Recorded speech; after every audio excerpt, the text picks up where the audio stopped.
STEM lovers. I'm Addie, and I'm from STEAM Within You.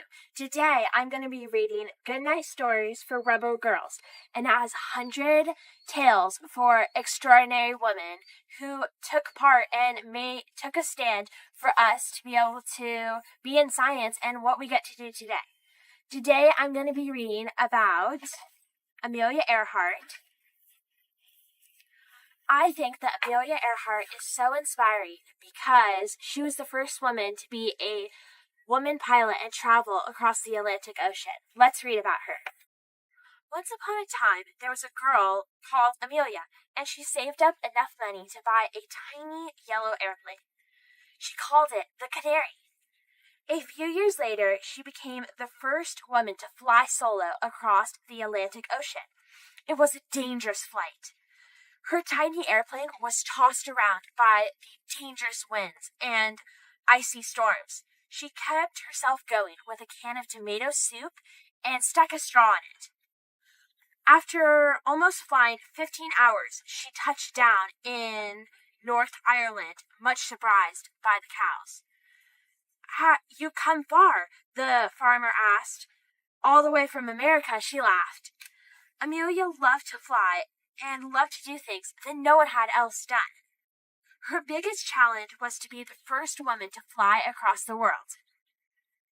She could only take a small bag, as that is all that she could bring, with her airplane having to use mostly fuel.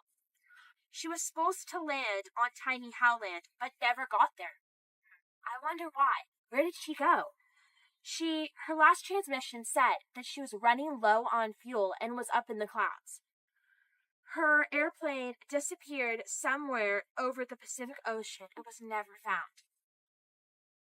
Before leaving, she quoted, "I'm quite aware of the hazards. I want to do it because I want to do it.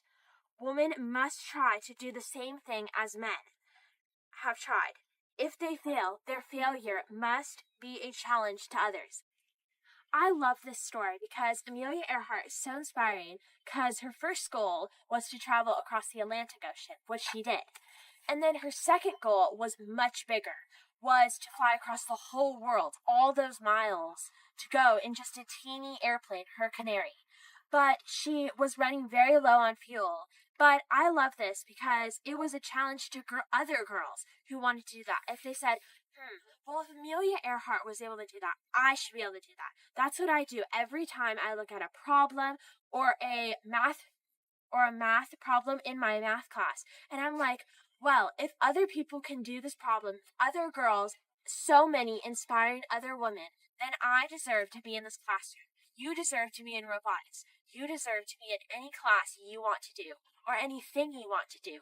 You've got this, and never let anyone tell you that science isn't cool.